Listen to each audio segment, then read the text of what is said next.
अस्सलामुअलैकुम my to family, welcome back to my channel. सब लोग कैसे हो? उम्मीद करती हूँ सब लोग खैरियत से ठीक ठाक खुशबाश होंगे। अल्लाह ताला के फजल करम से आप लोगों की दुआओं से हम भी बिल्कुल ठीक हैं। तो 3:45 जो है ना सायरन बज जाता है सहरी के लिए। जैसे ही सायरन बजता है ना, उससे पहले तो हम लोग अपने कामों में लगे हुए होते हैं, लेकिन जैसे ही सायरन बजता है तो हम लोग सब अपने अपने कमरों से निकल के किचन की तरफ दौड़ लगा देते हैं। मैं नीचे किचन में आई तो भाभी जो है सहरी के पराठों के लिए आटा गूंद रही थी और अम्मी जो है ना दूध में से मलाई निकाल रही थी, ताकि सारी मलाई जमा करने के बाद इसका अच्छे से हम लोग घी बना सकें। हमारे घर में कोई भी मलाई वाली चाय नहीं पीता, तो इसलिए हम लोग मलाई निकाल निकाल के इसको साइड में कर देते हैं। सहरी के पराठों के लिए फ्रेश आटा उसी वक्त गूंदते हैं और फिर पराठे बनाते हैं।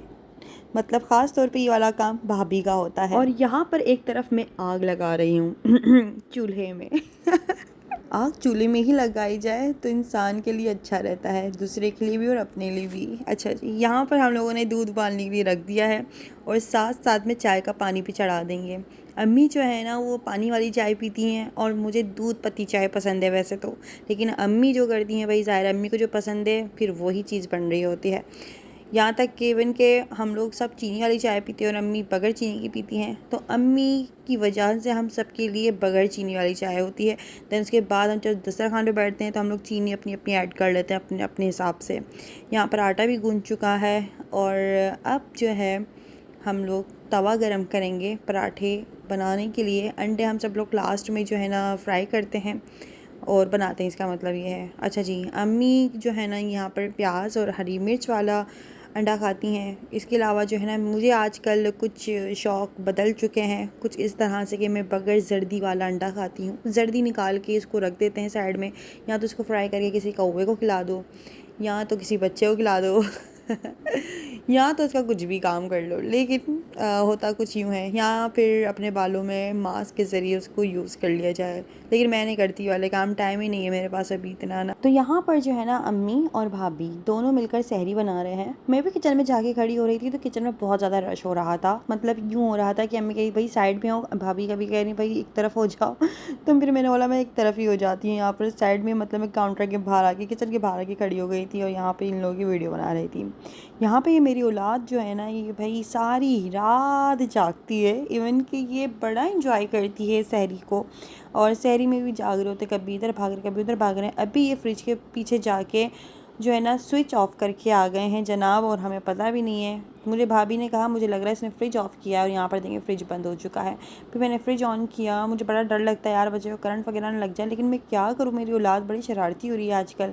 ये सीढ़ियाँ चढ़ना लग गया है, इधर उधर ऐसे ही इनके काम चलते रहते हैं। और ये देखें 3:45 या 4:30 बजे का टाइम है और ये ऐसी शरारतें कर रहा है। अम्मी ने काली वाली दाल एक दिन पहले बनाई थी और किसी ने भी नहीं खाया उस दिन, तो अम्मी ने फिर दूसरे दिन जो है ना इसको गर्म करने रख दिया। अब सहरी में काली वाली दाल जो है ना वो कौन खाता, तो अम्मी ने कहा बेटा मैं कल जो है ना मैं चावल उबालूंगी, सबको ये वाली दाल खिलाऊंगी अच्छा भाई, इस दिन जो है ना भाभी ने बनाए थे बीफ पुलाव बनाया हुआ था, बहुत ही मज़ेदार, बहुत ही मज़े का। तो कुछ बच गया था तो हम लोगों ने फिर उसको सहरी में दोबारा से गर्म करके खा लिया था। काली वाली दाल फिर भी किसी ने नहीं खाई क्योंकि चावल उबले हुए नहीं थे अच्छा जी, इसके अलावा जो है ना यहाँ पर ये मेरी औलाद जो है ना सीढ़ियों पर चढ़ के जाकर बैठ गई है अपने मामू के पास। और ये ना जो चीज़ मोबाइल में देख रहा होता है, रील्स देख रहे हो, कुछ भी देख रहे हो ना, ये जाकर बस मोबाइल में झांकने की बड़ी गंदी आदत है मेरी औलाद की। तो यहाँ पर इब्राहिम और तहसीन दोनों बैठे हुए हैं और सहरी का इंतज़ार कर रहे हैं। यहाँ पे फूले फूले पराठे बन रहे हैं, सहरी की तो बस क्या ही बात है रमज़ान की। हर तरफ से हर जगह से ऐसी मज़ेदार खुशबुएं आ रही होती हैं, लोगों के घर में बना जाने क्या क्या बन रहा होता है। लेकिन आज हमारी सहरी में जो है ना सिंपल सी सहरी है, जस्ट अंडा पराठा और चाय, और वही रात का पुलाव था तो मैंने गर्म कर लिया था, बस दैट्स इट, इतना ही था। लेकिन अल्लाह का शुक्र करना चाहिए हर हाल में। यहाँ पर जो है ना मैं बाहर रोड का आप लोगों को नज़ारा दिखाती हूँ कि सहरी के टाइम कुछ इस तरह से सन्नाटा हुआ होता है। दैन इसके बाद जब सहरी का टाइम ऑफ हो जाता है तो फिर लोग अपने अपने घरों से निकलते हैं मस्जिद जाने के लिए, ख़ास तौर पर मर्द हजरात। अच्छा जी, यहाँ पर जो है ना अम्मी ने अंडा बनाया। मैंने कहा अम्मी तो अंडा कम और सब्ज़ियाँ ज़्यादा लग रही हैं, इसमें प्याज टमाटर हरी मिर्च नमक डाल के अम्मी ने अपने हिसाब से और अपने तरीके का अंडा बनाया था। मुझे पता नहीं क्यों ऐसा फ़ील होता है कि पहले के रमज़ान और अब के रमज़ान में बहुत ज़्यादा फ़र्क आ चुका है। मुझे ऐसा फ़ील होता है कि पहले के रमज़ानों में शैतान वाक़ई में कैद होता था, और अब के रमज़ानों में जो है ना, शैतान को कैद करें या ना करें, मुझे ऐसा लगता है इंसान खुद शैतान बन चुका है या शैतान कुछ ज़्यादा ही हावी हो चुका है। तो कुछ फ़र्क रहा नहीं है कि इंसान शैतान अगर कैद हो भी जाए ना, तो इंसान तो खुला खुला घूम रहा है। तो समझ नहीं आता मुझे। बाकी आप लोग क्या राय रखते हैं इस बारे में, मुझे अपने कमेंट्स करके ज़रूर बताएगा। यहाँ पर जो है ना, तहसीन और मैं अंडा एक तरह का खाते हैं, बगैर जर्दी वाला, बस इसकी जो है ना ये सफ़ेदी खाते हैं। यहाँ पे मेरी औलाद जो है, मतलब ये इब्राहिम जो है ना भाई, सीढ़ियाँ चढ़ के इस तरह की हरकतें करता है। मुझे बहुत डर लगता है यार, ये कहीं स्लिप ना हो जाए, कहीं गिर ना जाए, कहीं लग ना जाए कहीं, बस मैं ऐसी इसके पीछे पीछे पीछे पीछे भागते रहती हूँ। इसलिए भाभी और अम्मी मुझे कहती हैं कि भाई तुम जो है ना बस अपने बेटे को पकड़ो, हम सहरी बना लेंगे। इफ्तारी के टाइम ये होता है कि मैं अम्मी को दे देती हूँ, अम्मी इसको पकड़ लेती हैं, या इफ्तारी के टाइम तो फिर भी जो है ना पापा भी पकड़ लेते हैं, इसको कोई भी पकड़ लेता है। लेकिन सहरी के टाइम बस ये होता है कि अम्मी मुझे कहती हैं भाई इसको पकड़ो, बाकी काम हम लोग कर लेंगे। तो यहाँ पर मैं बस इसके पीछे पीछे भागती रहती हूँ। देखो ये ऊपर पहुँच गया, और यहाँ तक कि मैं सहरी भी कर रही होती हूँ ना, मैं कुछ खाना वाना खा रही हूँ, तो ये ऊपर चले जाता है, फिर मुझे खाना छोड़ के भागना पड़ता है। अरे भाई इब्राहिम कहीं गिर विरा ना जाओ, इसलिए बहुत ख्याल रखना पड़ रहा होता है भाई। बच्चों के पैर क्या आ जाते हैं वाकई में। अल्लाहु अकबर, यस,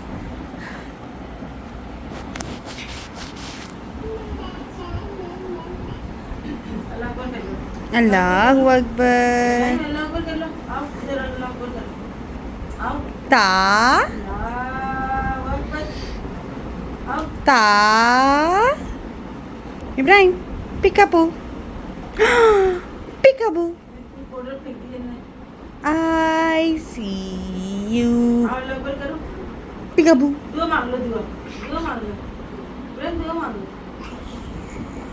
प्यारा बच्चा है माशाल्लाह माशाल्लाह, फिर डांटते हैं, तंग करता है तो डांट खाता है। पिकाबू, पिकाबू, डा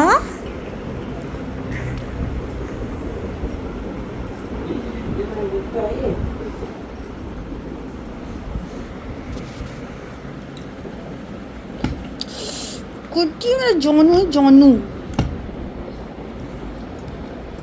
और इस कद्दू के ना अम्मी लगा रही हैं कद्दू का तेल कद्दू के तेल से मसाज कर रही हैं। मैंने अपनी अम्मी से कहा कि अम्मी बहुत दिन हो गए, मेरे बाल ना बहुत ज़्यादा ड्राई हो रहे हैं और बहुत ज़्यादा रफ़ भी हो रहे हैं, मुझे बिल्कुल भी टाइम नहीं मिल रहा अपने बालों की केयर करने का। तो यार आज एक काम करो, मेरे बालों में एक अच्छा सा जो है ना चम्पी करके देन उसकी जो है ना चुटिया कर दो मेरे बालों की। तो अम्मी ने फिर जो है पहले सबसे पहले तो भाई छोटे इब्राहिम की मसाज करा सर का बहुत अच्छे से कद्दू के तेल का।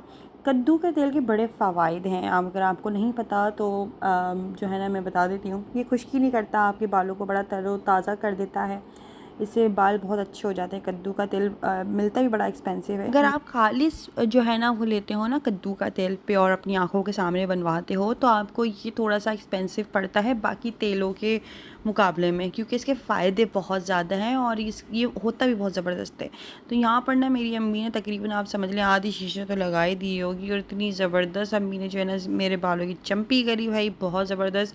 तकरीबन 10-20 मिनट तक तकरीबन जो है ना अच्छे से सर की मैंने मसाज करवाई है। अगर आप बाल में तेल लगाते हो ना और अगर आप मसाज नहीं करवाते हो, मैं समझती हूँ फिर कोई फ़ायदा नहीं है आपके बालों में तेल लगाने का।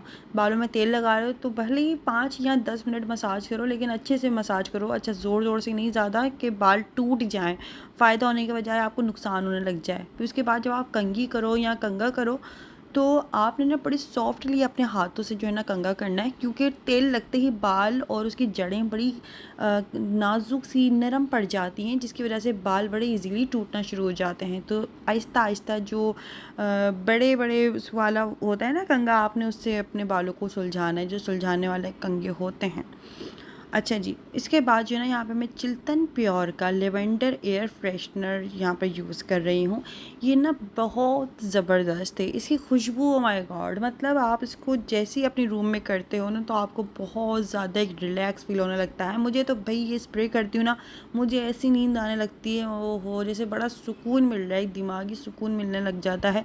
और इसकी खुशबू आपको बहुत ज़्यादा रिलैक्स कर देती है। ये आपको चिल्तन प्योर के पेज से मिल जाएगा। आप इसको जो है ना डिस्क्रिप्शन में मैं इसका लिंक दे रही हूँ, वहाँ से ऑर्डर करके मंगवा सकते हैं। ये दूसरी बॉटल होगी जो तकरीबन आप समझ लो वो भी हाफ़ हो चुकी है। पहले ये वाली बॉटल थी और अब ये वाली है, और ये भी तकरीबन हाफ़ हो चुकी है। ये इतनी ज़बरदस्त है कि भाई मैं कहती हूँ अगर आपको नींद नहीं आ रही है, अगर आप ओवर थिंकिंग कर रहे हो और आप जो है ना बेसुकूनी पड़ी हुई है, सोचे जा रहे हो, पता नहीं क्या क्या टेंशन है सर में सवार हुई हुई है, रात को नींद नहीं आ रही है, तो आप लेवेंडर स्प्रे करो भाई। और देन उसके बाद रात को जो है अपने प्लो मिस्ट भी आता है इसका, लेवेंडर का ये वो भी, वो आप अपने पिलो पे कर लो। इसकी खुशबू आपको जो है ना ऐसी सुकून देती है कि आपको फ़ौरन नींद आने लग जाती है, आपका दिमाग इधर उधर नहीं भटकता। पता नहीं बस क्या है भाई इस खुशबू में। अच्छा जी, यहाँ पर भाई इब्राहिम उठे हैं दोपहर के 3 बजे, तकरीबन 3 साढ़े 3 बजे, क्योंकि ये सोए सहरी के टाइम है इसलिए अपनी नींद पूरी करके उठे हैं। उसके बाद जो है ना इनको मैं लेकर गई हूँ नहला धुला के। आज इनकी वैक्सीनेशन लगनी थी और लास्ट वैक्सीनेशन लगनी थी, ये मेरी भी लगनी थी आज और इब्राहिम की भी लगनी थी। और माशाल्लाह से इनकी शरारतें देखो भाई किस तरह से, माशाल्लाह ज़रूर बोल दिया करे भाई। तो वैक्सीनेशन लगवाने जा ही रहे थे और तकरीबन वैक्सीनेशन का जो टाइम था ना वो ऐसा था कि सुबह के 10 बजे से लेकर दोपहर 1 बजे तक। उस टाइम तो इब्राहिम सो रहे होते हैं, तो इम्पॉसिबल था उस वक्त जाना। अच्छा, दूसरा टाइम था वैक्सीनेशन का कि 4 बजे से लेके 5 बजे तक। तो मैंने अपने पापा से कह दिया था कि मतलब पापा वैसे भी इफ्तारी का कुछ सामान लेने जा रहे थे, उसी तरफ जा रहे थे हॉस्पिटल की तरफ। तो मैंने कहा कि आप मुझे भी ले चलें और वैक्सीनेशन लगवा के आ जाते हैं इब्राहिम की। तो यहाँ पर हम लोग जा ही रहे थे और जब हम वहाँ पर गए हैं तो हम काफ़ी देर तक तो बैठ कर इंतज़ार करते रहे। अच्छा, जिन्होंने वैक्सीनेशन लगानी थी वो आए नहीं, उनकी तबीयत ख़राब हो गई, रोज़े रख रख के, पता नहीं अल्लाह जाने खैर करे। तो फिर ना उन्होंने कहा कि हम कल आएंगे। मैंने बोला चला ठीक है, फिर हम कल चक्कर लगा लेंगे अगर मुमकिन हुआ तो। खैर वैसे तो जाना है ज़रूरी, ज़ाहिर है वैक्सीनेशन बच्चों की भाई सेहत का और वैक्सीनेशन का बड़ा अच्छे से ख्याल रखा करें। ये जो वैक्सीनेशंस होती हैं ना ये बहुत सारी चीज़ों से बच्चों को बचा लेती है। ये आपको तब पता चलता है, तब एहसास होता है जब आप ये मतलब जब ऐसे जगहों के बच्चों को देखते हो ना जो थोड़े से वहाँ पे रह रहे होते हैं झोपड़ी वगैरह में और जो वैक्सीनेशंस वगैरह नहीं लगवाते, उन बच्चों को मैंने अपनी आंखों से देखा है कि उनको क्या क्या प्रॉब्लम्स झेलनी पड़ रही होती हैं। तो इसलिए बच्चों को टाइम से ही जो है ना वैक्सीनेशन लगवाने जाया करें और उन चीज़ों का अच्छे से ध्यान रखा करें। यहाँ पे हॉस्पिटल हम लोग पहुँच चुके हैं। नहीं लगा आज, बच गया ये बच्चा बच गया आज, छूने लगी। तो भाई अब तो मुझे नेक्स्ट डे आना पड़ेगा। तो यहाँ पर जैसे हॉस्पिटल से हम लोग बाहर निकले हैं तो फिर पापा को जो है तरबूज और ये खरबूजे कुछ फ्रूट्स वगैरह लेने थे घर में फ्रूट चाट बनाने के लिए। और तरबूज वैसे भी हमारे इफ्तार में दस्तरखान पे होता है और अच्छा लगता है, तरबूज खाना चाहिए क्योंकि पूरा दिन का हम लोग ज़ाहिर भूखे प्यासे रहते हैं, हमारी बॉडी को डिहाइड्रेशन हो जाती है, इसलिए तरबूज खाएं। तरबूज में तो पानी ही पानी होता है, तो आपकी पानी की कमी को काफ़ी ज़्यादा वो जो है ना समझ लें कि अच्छे से मतलब क्या करते हैं, क्या बोलेंगे यार अल्फाज ही नहीं मिलते। कभी कभार तो ऐसा हो जाता है और कभी कभार तो ज़बान इतनी ज़्यादा स्लिप हो जाती है। कमेंट्स में लोग बता रहे होते हैं अरे अंबर ये नहीं बोलना था, ये बोलना था। फिर मैं अपनी बात सुनती हूँ, दोबारा से रिपीट करके जाकर सुनती हूँ क्या मैंने ये बोल दिया क्या, अच्छा मुझे पता भी नहीं चला, मैंने ऐसे बोल दिया और मैंने ध्यान भी नहीं दिया खैर यहाँ पर फिर उसके बाद सारे फ्रूट्स वगैरह लिए, फिर कुछ चीज़ें और लेनी थी वो भी ली। उसके बाद यहाँ पर पापा फिर आ गए थे पैटीज़ वगैरह लेने के लिए। इब्राहिम भाई पूरी गाड़ी में मस्तियाँ करता हुआ घूम रहा था, मैं कभी इसको कभी दूसरे काम में लगाऊँ कभी दूसरे काम में लगाऊँ। उसके बाद जब मैं घर आई हूँ तो फिर मैंने भाभी की फुल हेल्प कराई थी क्योंकि शहरी में मैं अपना जो है बच्चे को संभालने में लगी हुई थी। तो फिर इफ्तारी के टाइम जो है ना मैंने इब्राहिम को पापा को दे दिया था और यहाँ पे मैं भाभी की हेल्प कराने के लिए आ गई हूँ। सबसे पहले यहाँ पर मैंने तरबूज काट के रखा जो अभी मैं पापा के साथ लेकर आई हूँ, और उसके बाद मैंने फ्रूट चाट बनाई। ये दोनों चीज़ें बना के हम लोगों ने फ्रिज में रख दिया था।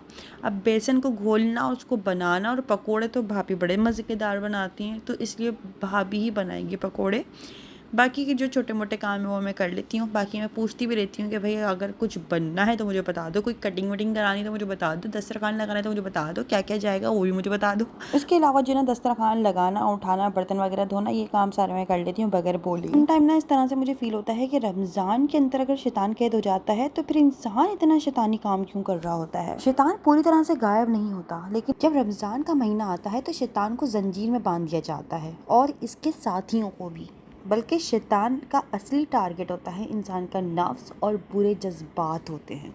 तो आप लोग कमेंट्स में ज़रूर बताइएगा, आपको लगता है कि रमज़ान में शैतान पूरी तरह गायब हो जाता है या हमारे अंदर वसवसे भेजता है। ये पकोड़े मुझे देखने में ऐसा क्यों लग रहा है जैसे लिजर्ड्स फ्राई हो रही हैं, अल्लाह माफ़ करे। Oh sorry sorry sorry sorry sorry यहाँ पर जो है ना ये पकोड़ों की पूंछ पता नहीं क्यों निकल रही है। तो हम क्या बात कर रहे थे, रमज़ान में हम सिर्फ भूख और प्यास से नहीं सह रहे होते, बल्कि अपनी नफ्स और बुरे जज्बात को कंट्रोल कर रहे होते हैं। अब ये काम तो शैतान दूर रह के भी कर सकता है, वसवसियों को भेजना। हाँ, इस चीज़ को हम लोग ऐसे कह सकते हैं क्योंकि ज़ाहिर रमज़ान के अंदर हम लोग नमाज, रोज़ा, कुरान पाक की तिलावत, साथ साथ में सदका, खैरात, ज़कात, ये सारी चीज़ें भी हो रही होती हैं। तो आप समझ लेंगे शैतान की जो पावर होती है ना वो बहुत ज़्यादा कम हो जाती है और वो इंसान पे इतना ज़्यादा हावी नहीं हो रहा होता। लेकिन फिर भी शैतान अपना काम कर रहा होता है, हल्का फुल्का कहीं ना कहीं तो कर ही रहा होता है। जो लोग इन चीज़ों से दूर होते हैं ना उन पे तो कर ही रहा होता है, उनको गुस्सा आना या आर्गुमेंट्स हो जाना। खैर, यहाँ पे हम लोग बना रहे थे आज मीठे दही बड़े और साथ साथ में चटपटे दही बड़े। तो मीठे दही बड़ों के लिए यहाँ पर हम लोगों ने चिल्तन प्योर की आलू बुखारा चटनी ली है, जो कि चिल्तन प्योर के पेज से आप लोगों को बहुत ज़्यादा इजीली मिल जाएगी। चिल्तन प्योर का जो है ना डिस्क्रिप्शन में मैं लिंक दे रही हूँ, यहाँ से आप लोग तरह तरह की चटनियाँ मंगवा सकते हैं और अपने रमज़ान को अच्छा बना सकते हैं। यहाँ पर जो है ना ये आलू बुखारी की चटनी में बादाम भी निकला भाई साहब, तो ये मुझे बड़े मज़े की लगती है, ये बहुत यमी है। मीठी चटनी है ये बड़ी ना आलू बुखारी की, अच्छी है काफ़ी। तो हम लोग इसको ना दही बड़े में डाल देते हैं। यहाँ पे थोड़े से वो जो नहीं होते ग्रीन चिली चटनी वाले चटपटे जो होते हैं दही बड़े, वो बनाए थे मिर्च वाले और एक मीठे बनाए थे। 2 तरह के दही बड़े बने हुए थे, आलू के पकोड़े, मिर्च पकोड़े और पापड़ वगैरह थे, पेटीज़ थे और जो है ना आज की इफ्तारी में बाजी भी आ गई थी। तो आप लोग समझ लें कि इनकी ना पहली इफ्तारी थी हमारे साथ। और ये फ्रूट चाट भी मैंने बनाया था लेकिन मैं खाती नहीं उतनी शौक से, लेकिन मैं बना लेती हूँ फिर भी। और यहाँ पे मेरा इब्राहिम जो है ना भाई पता नहीं क्या कारस्तानियाँ कर रहा है अपनी अलग ही काम कर रहा होता है, किसी के सर पे चम्मच बजा रहा होगा, कहीं कुछ कर रहा होगा, कहीं कुछ कर रहा होगा, बस ऐसे ही इनके काम लगे रहते हैं। मुझे जहाँ तक लगता है कि इंसान को अपनी अगर खुशियाँ चाहिए, अगर इंसान को खुश रहना है तो वो बुरे लोगों से और नेगेटिव थॉट्स से या नेगेटिव चीज़ों से दूर रहे बस। ना वो नेगेटिव इस तरह का कंटेंट देखे, ना नेगेटिव लोगों की सोबत में बैठे, ना नेगेटिव कोई सोचे भाई साहब। मतलब इसको फिर गुस्सा आने लगता है बैठे बैठे, और आपको पता भी नहीं चलता है कि आपको बैठे बैठे कब गुस्सा आने लगता है। अगर आपसे कोई बात करता है या अगर आपकी कोई चीज़ नहीं मिल रही थी तो आपको फिर ऐसा गुस्सा आता है, फिर आप ऐसे ही चिड़चिड़ाने लगते हो कि सामने वाला बोलता है इसको क्या हो गया भाई साहब। तो उनको नहीं पता होता कि आपके दिमाग में क्या चल रहा है, आप दिल से क्या सोच रहे हो, आप दिमाग से क्या सोच रहे हो, आप कौन सी सोबत में आ रहे हो। क्योंकि आपकी जो नेगेटिव थॉट्स और नेगेटिव लोगों की जो सोबत होती है ना वो कहीं ना कहीं झलकने इस तरह से लग जाती है कि आप चिड़चिड़े हो जाते हो, आप बदतमीज़ हो जाते हो, आप लोगों से जो है ना बात करने का शौर और तमीज़ भूल जाते हो। जब आप बुरे लोगों में, नेगेटिव लोगों में नेगेटिव थॉट्स और आपको नेगेटिव लोग इस तरह के जब मिल जाते हैं तो आपका जो है ना असर कहीं ना कहीं नजराने लग जाता है। तो इसलिए खैर मेरी एडवाइस यही है लोगों को कि अगर अपने आप को खुश रखना है तो पॉजिटिव सोचो, पॉजिटिव लोगों में रहो, अच्छे लोगों में रहो जो आपको अच्छी एडवाइस दे, जिनके साथ आप बैठे तो आपको अच्छा लगे, दिल हल्का हो। और बस यही कह सकती हूँ, बाकी मेरी भी कोशिश यही है कि अच्छा सोचो, अच्छा बोलो, अच्छे लोगों में रहो, दैट्स इट। बुरे लोगों को तो भूल जाओ और उनको एक तरफ कर दो, बस दैट्स इट। यहाँ पर जो है ना इफ्तारी करने के बाद सारी जो तबाही फैलती है ना फिर किचन में, उसको फिर सारा का सारा समेटा। कभी बर्तन मैं धो लेती हूँ, कभी बर्तन भाभी धो लेती हैं, सम टाइम मैं धो लेती हूँ, सम टाइम भाभी धो लेती हैं, इसे मिल बांट के कर लेते हैं काम का, इतना कुछ पता नहीं चल रहा होता। फिर आज जो है बर्तन मैंने धोए थे और सारा किचन वगैरह समेटने के बाद फिर आज का डिनर भी मैंने बनाया था। फिर डिनर करने के बाद बर्तन वगैरह धो, जल्दी से सब्सक्राइब कर लो। फिर मिलते हैं नेक्स्ट वीडियो में, तब तक दीजिए इजाज़त, बाय बाय, अल्लाह हाफिज़, बाय बाय।